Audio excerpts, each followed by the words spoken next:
Weeksy, there's not a more exciting play in the game of hockey than the breakaway. I'm not talking about a penalty shot. I'm not talking about a shootout shot. I'm talking about an in-game, organically presenting itself, right? Breakaway, the crescendo of the crowd, whether it's home or I mean, it's like you can hear it. And it's a lot of fun for the forward, right? He's coming in. He's got the energy coming. But everybody always talks about the forward. I want to ask you about the goalie in that regard. I want to know what you guys are thinking. I want to know what you guys are looking at, that moment where you realize you've got a breakaway coming at you. Really, the breakaway situation is what goalies really live for and what they're built on. Because it's all one-on-one situations, yes, but nothing more so than a breakaway situation. So as a goalie, tons of pressure, tons of expectations, sure, tons of opportunity. Opportunity to be a hero, opportunity to make a save, opportunity to keep your team in the game if you're down, keep your team ahead, and keep the score, whatever it is, on the score clock. And more importantly, bring the fans to their feet and frustrate you shooters. Exactly. Now, coaches would always say to a skater, to a shooter, try and get the goalie to make the first move. Is it the same thing for a goalie? You're trying to get the shooter to make the first move? Of course, yeah. It's the ultimate cat and mouse game. So as goalies, if you go ahead and head out there,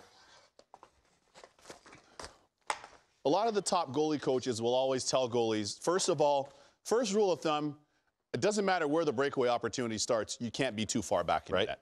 You can't. Even if you're Devin Dubnyk at 6'6", 6'7", one of those guys, you can still see the net in behind me. So what you want to do ideally is you want to be able to come out, get as much ice as you can, and then you're identifying, is this guy a righty or a lefty? In the case of you, you're a righty. So I'm looking at what your tendencies are, and once you start coming in, not yet, but once you start coming in, you've got to match the speed of that shooter. If you're going slow and you're coming in slow, I got to start retreating slowly. If you go back and set it from the top and you're coming in with some speed, I'm going to have to back up a little bit faster. Now, one thing, you don't want to back up to the point to where you get to the goal line, because then if he still has a the shooting option, there's tons of net there. As you can see, if I retreat all the way back here, got a lot of net. I got to be superhuman to be able to make saves. You got tons of net. Tons of net. Even I could score on that. There you go. So I got to, number one, make sure I get my ice. Number two, get set, present my target to you. And now I've got to retreat at the speed in which you're retreating. And if nothing else, I got to force you to make the first move. Okay. Now, what else are you looking at? Is it just the puck? Is it the stick blade? After you've identified that I'm a righty, after you've identified or at least feel like you've got the speed down. And by the way, I've seen a ton of breakaways lately with heavy-duty speed, and that's creating havoc for netminders because goalies are good skaters.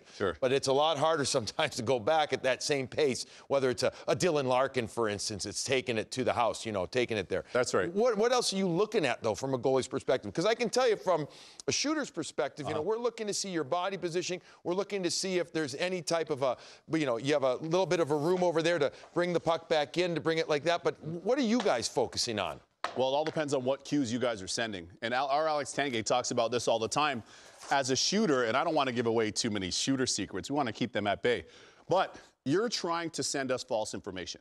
You're trying to manipulate us. So sometimes it's a head fake. Sometimes your eyes might be faking. Sometimes it's a knee. Sometimes you lift the foot. Kick the leg? Kick the leg. There's a lot of different deception is the word that we use that shooters try to give as misinformation for the purpose of hoping that the goalies are going to bite and make the first move. Now, once you get in closer, where you are, even a little bit closer to me, I've got the option of if whether or not I actually want to poke check you, and a full poke check, a full extension one, or once you get closer, one of the things we're seeing from a guy like Jonathan Quick, as an example, is he'll go for a half poke.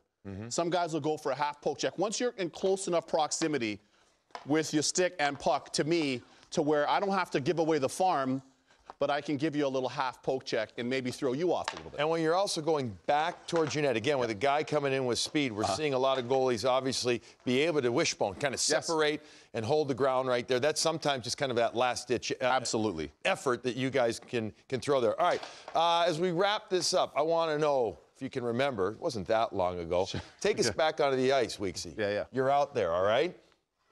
You're on a breakaway. Who can you see still coming in on you on a breakaway? Oh, goodness. Ziggy Palffy. All right. Take us through that breakaway. Ziggy Palffy just had so many moves. And same thing I was just telling you, false information, subtle fake 1, subtle fake 2, you're biting on it. I bit several times. Another guy that a lot of people don't give as much credit for, Miro Shatan. Oh, always lit me up like a Christmas tree all the time. It was Christmas all the time for him when I was in the net because he was so slinky and he could beat you with greasy little wristers, forehand, backhand, and he got me numerous times. So those are 2 guys that come to mind immediately for me. It's a good point as we wrap it up here. For a shooter's perspective, it's not about the hardest shot on a breakaway. Yeah. It is, a lot of times, it's about deceptiveness. That's and right. where where you can put it when you, and these guys are so good. I always marvel at how they're able to open up a goaltender at the NHL level and go 5-hole when it's so darn hard to do. And they find it, but it's all about the deceptiveness of it. So now some goalies have learned some things too. Yeah. Keep trying in to mind. level the playing field a little bit. Level is always good. Back to you.